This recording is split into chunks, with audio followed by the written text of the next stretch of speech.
Good morning student. मैं गौतम कुमार एक बार फिर से आपका स्वागत करता हूं NCERT solution hub undertaking Edutoria classes Chatra पर।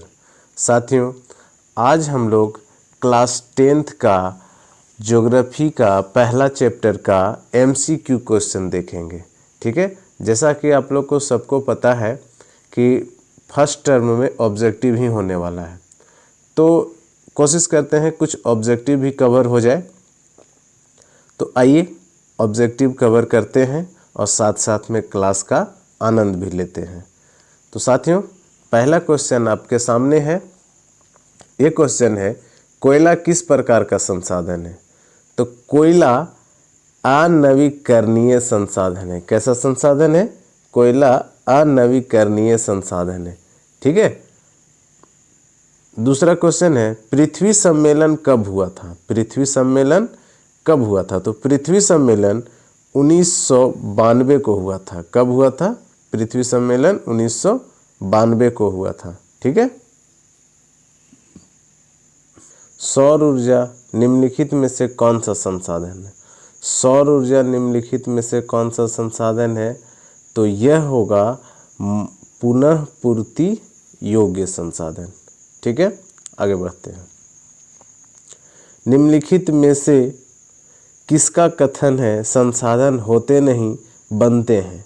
तो यह जिमरमैन का कथन है। किसका कथन है? जिमरमैन का कथन है। ठीक है, आगे बढ़ते हैं। निम्नलिखित प्राकृतिक संपदाओं में किसका भंडार सीमित है? किसका भंडार सीमित है? तो कोयला का भंडार सीमित है। किसका? कोयला का भंडार सीमित है। ठीक है।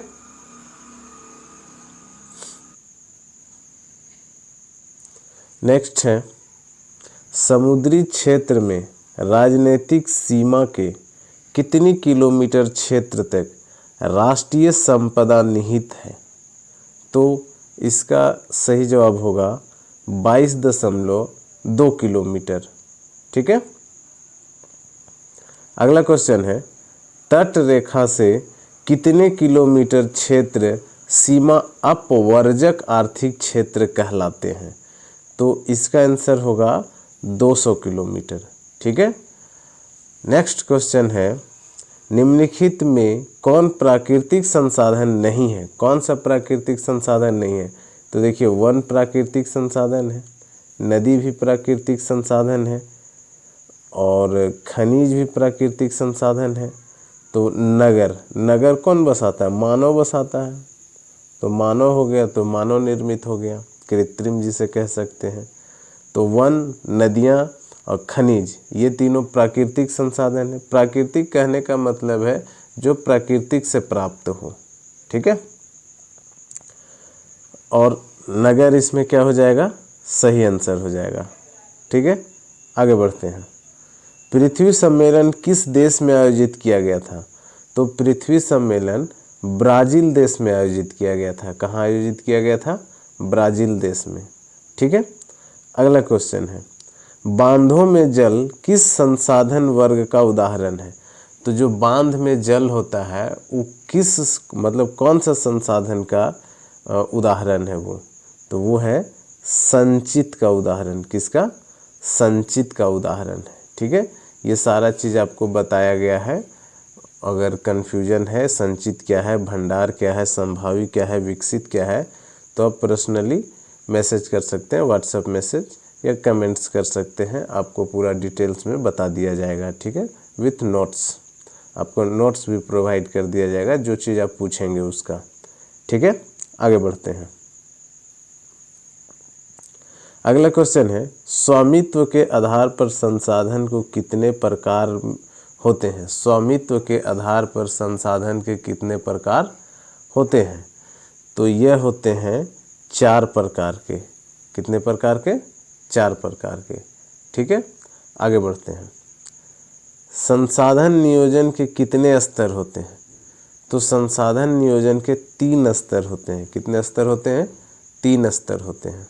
ठीक है, आगे बढ़ते हैं। पंजाब किस प्रकार के संसाधन के मामले में गरीब है? पंजाब किस प्रकार के संसाधन के मामले में गरीब हैं? तो पंजाब में क्या होता है? पंजाब, सबसे पहले तो ये जानिए कि पंजाब यानी 5 गो नदियों का बीच का क्षेत्र को पंजाब कहा जाता है। तो जल का कमी होगा ही नहीं। अगर जल है तो कृषि का भी कमी नहीं होगा। और कृषि किससे होगा? तो मानव जब तक रहेगा नहीं तब तक कृषि होगा नहीं। यानी कि इस तीनों का कोई कमी नहीं है। कमी किसका है? खनिज का। तो आंसर क्या हो जाएगा? खनिज हो जाएगा। ठीक है, आगे बढ़ते हैं। जैव और अजैव संसाधन वर्गीकरण का आधार क्या है? मतलब कि जैव और अजैव जो है वो किसका भाग है ना? स्वामित्व का है, विकास का है, समाप्यता का है या उत्पत्ति का है? तो आपको बहुत अच्छे से पता होगा इसका आंसर उत्पत्ति का। किसका? उत्पत्ति का। Option number D. ठीक है, आगे बढ़ते हैं। इनमें से कौन अजैव संसाधन नहीं है? अजैव की बात कर रहा है। ठीक है, अजैव मतलब क्या? जिसमें जो निर्जीव हो, है ना, जो निर्जीव वस्तुओं से बना हो उसको हम लोग अजैव संसाधन कहेंगे। ठीक है, तो चट्टान, खनिज, धातु ये सब तो निर्जीव से ही बना है। एक वनस्पति ही है जो जैव से बना है ना। तो पूछा क्या है कि अजैव संसाधन नहीं है। ध्यान रहे कि यहाँ पे नहीं है ये कन्फ्यूजन नहीं हो, है ना। क्वेश्चन को अच्छे से पढ़ेंगे उसके बाद ही हल करेंगे। ठीक है, आगे बढ़ते हैं। तो इसका आंसर हो जाएगा ए। ठीक है, आगे बढ़ते हैं। अगला क्वेश्चन है, इनमें कौन विकास के स्तर के आधार पर संसाधन का वर्ग नहीं है? विकास के स्तर के आधार पर। ठीक है, तो कौन हो जाएगा इसका आंसर? जरा आप ध्यान देंगे, इसका आंसर हो जाएगा आपका व्यक्तिगत, है ना। कौन सा? व्यक्तिगत, यानी कि ऑप्शन नंबर सी। आगे चलते हैं। इनमें से कौन निजी संसाधन में शामिल नहीं है? कौन निजी संसाधन में शामिल नहीं है? निजी मतलब होता है अपना, है ना, जो अपना हो, किसी दूसरे का अधिकार नहीं हो। तो घर में किसी दूसरे का अधिकार होता है? नहीं होता है। कार आप लेंगे तो किसी दूसरे को अधिकार देंगे? नहीं देंगे। साइकिल आपके पास है तो किसी और को देंगे? नहीं देंगे। देंगे भी तो आप अपने मर्जी से, है ना। एक मंदिर है, मंदिर में आप किसी को पूजा पाठ करने से नहीं रोक सकते हैं। यानी कि इसमें निजी में कौन शामिल नहीं है? तो मंदिर शामिल नहीं है, इसलिए मंदिर क्या हो जाएगा? सही जवाब हो जाएगा। ठीक है, आगे बढ़ते हैं। संसार का सबसे कीमती संसाधन कौन है? तो संसार का सबसे कीमती संसाधन खनिज है। कौन है? खनिज है। अगला क्वेश्चन है, 1992 के पृथ्वी सम्मेलन में लगभग कितने देशों के राष्ट्राध्यक्ष शामिल हुए थे? तो ध्यान देंगे, जब 1992 में पृथ्वी सम्मेलन हो रहा था तो ब्राज़ील में हो रहा था। ब्राज़ील का एक शहर था रियो डी जेनेरो में। ठीक है, तो उसमें ऐसा दिया है आपका बुक में कि 100 देश से अधिक थे। ठीक है, तो ध्यान देंगे, आपका वो ऑप्शन, आपको अब यहाँ पे वैसा ऑप्शन ढूंढना होगा जो 100 से अधिक है। तो आप इतने भी बच्चे नहीं हैं, 108 इसका आंसर हो जाएगा। ठीक है, अगर 108 की जगह 120 रहता तो भी इसी को मारते, क्योंकि आपका बुक में ये क्लियर नहीं किया है कि 108 है कि 120 है। सिर्फ ये बोला है कि 100 से अधिक देश। अब 100 से अधिक कुछ भी हो सकता है, इसलिए ऑप्शन के हिसाब से इसको हम लोग करेंगे। ठीक है, आगे बढ़ते हैं। क्लब ऑफ रोम ने किस वर्ष संसाधनों के विवेकपूर्ण उपयोग का प्रस्ताव रखा था? तो किस वर्ष रखा था? तो 1968 में रखा था। ठीक है, कब रखा था? 1968 में रखा था। ठीक है, ऑप्शन नंबर सी। आगे बढ़ते हैं। अगला क्वेश्चन है, मछलियों के अस्तित्व को खतरे में कौन डाल सकता है? वर्षा जल, सागर जल, बांध, दूषित जल। तो मछली के लिए खतरा कौन सा जल बनेगा? तो मछली के लिए क्या सबके लिए खतरा बन जाएगा? कौन सा जल? दूषित जल। कौन सा जल? दूषित जल। आगे देखिए, 1992 में पृथ्वी सम्मेलन किस शहर में, अभी ही बताए थे, रियो डी जेनेरो में। किस में हुआ था? रियो डी जेनेरो में हुआ था। ठीक है, अगला क्वेश्चन है, किस कमीशन ने सतत पोषणीय विकास की अवधारणा प्रस्तुत की? तो ये हो जाएंगे कौन सा? ब्रुंटलैंड कमीशन। कौन सा कमीशन? ब्रुंटलैंड कमीशन। ठीक है, आगे बढ़ते हैं। ज्वारीय ऊर्जा किस प्रकार के संसाधन का उदाहरण है? ज्वारीय ऊर्जा, तो ज्वारीय ऊर्जा जो है वो आपका नवीकरणीय संसाधन है। कैसा संसाधन है? नवीकरणीय संसाधन है। ठीक है, आगे है, चिपको आंदोलन के प्रणेता कौन थे? तो चिपको आंदोलन के प्रणेता सुंदरलाल बहुगुणा है। ठीक है, ऑप्शन नंबर सी। आगे बढ़ते हैं। ठीक है,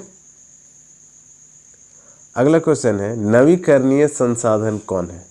किसको हम नवीकरणीय, नवीकरण का मतलब पुनः उपयोग किया जा सके। ठीक है, जल्दी से उसको तुरंत उपयोग किया जा सके। तो कोयला एक बार हम लोग जला देते हैं तो उसका उपयोग दोबारा कर पाते हैं? नहीं कर पाते हैं। खनिज तेल का भी उपयोग नहीं कर पाते हैं। आप गैस अगर आप यूज करते होंगे, आप खाना बनाते होंगे गैस पर, या आपके घर खाना बनता होगा, तो एक बार जो गैस ख़त्म हो गया वो ख़त्म हो गया। अब पवन ऊर्जा जो है ये आज ख़त्म होगा कल फिर बन जाएगा, आज ख़त्म होगा कल फिर बन जाएगा, इसलिए नवीकरणीय कौन हो जाएगा? पवन ऊर्जा हो जाएगा। ठीक है,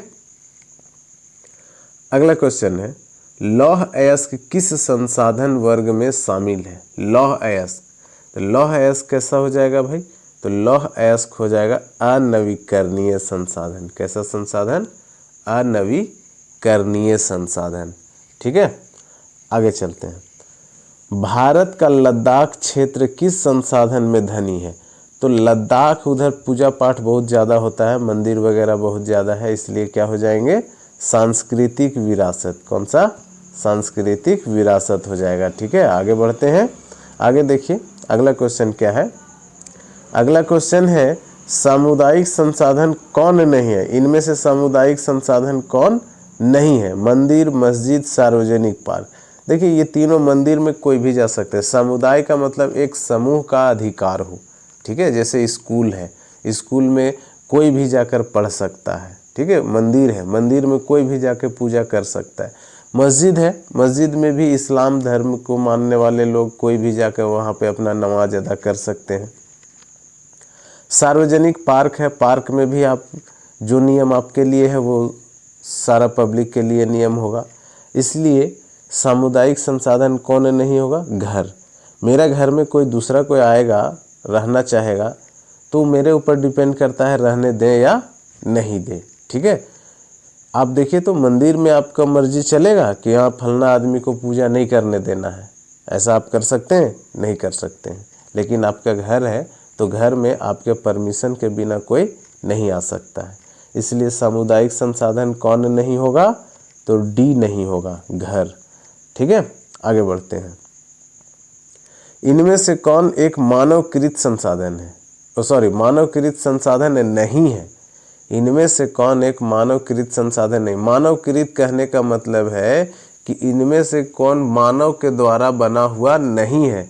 तो भवन मानव ही बनाते हैं, रेल लाइन मानव ही बनाते हैं, स्कूल कॉलेज मानव बनाते हैं, पेड़ पौधा मानव बनाते हैं? नहीं बनाते हैं। तो इसका सही जवाब क्या हो जाएगा? ऑप्शन नंबर सी, पेड़ पौधा। ठीक है, आगे बढ़ते हैं। अगला क्वेश्चन है, किस प्राकृतिक संसाधन का भंडार सीमित है? अब किसका भंडार सीमित है भाई? तो खनिज तेल, सौर ऊर्जा, पवन ऊर्जा, जलीय ऊर्जा। किसका भंडार सीमित है? किसका भंडार सीमित है ना? तो मतलब सीमित कहने का मतलब है कौन खपत हो रहा है, खत्म कौन हो रहा है।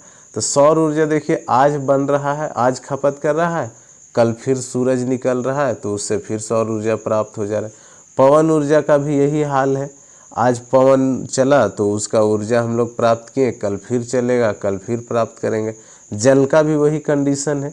लेकिन खनिज तेल का ऐसा है नहीं है, खनिज तेल धीरे धीरे ख़त्म होते जा रहा है। ठीक है, इसीलिए पेट्रोल डीजल इतना महंगा होते जा रहा है। ठीक है, इसलिए किस प्राकृतिक संसाधन का भंडार सीमित है? तो खनिज तेल का भंडार क्या है? सीमित है। अगला क्वेश्चन है, राजस्थान में किस संसाधन की कमी है? तो राजस्थान में किस संसाधन की कमी है? तो राजस्थान में कमी है तो आपका जल संसाधन की कमी है। किसका कमी है?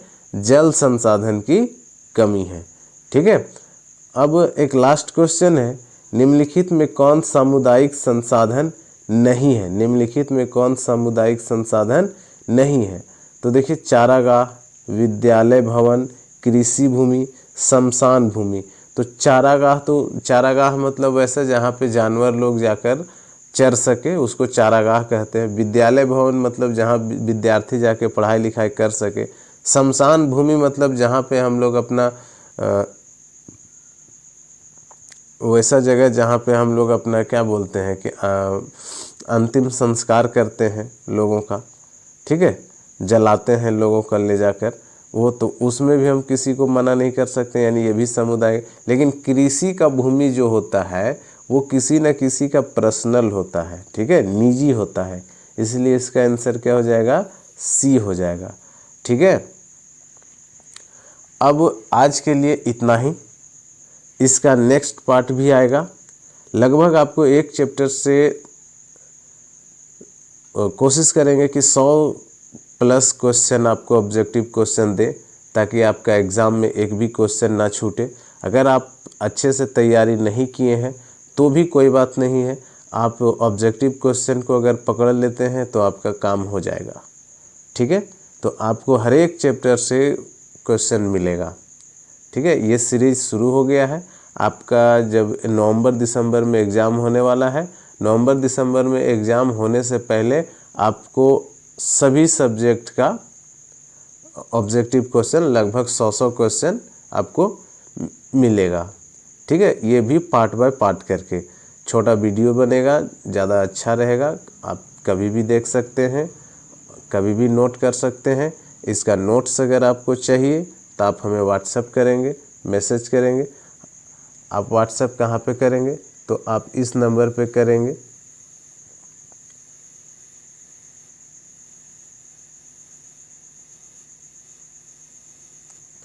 ठीक है, 9386546180। ठीक है, GAUTAM, गौतम सर। ठीक है, आपको 24 घंटा सेवा मिलेगा। आपको जब सेवा चाहिए आपको मिलेगा। ठीक है, तो दोस्तों धन्यवाद। जय हिंद, जय भारत।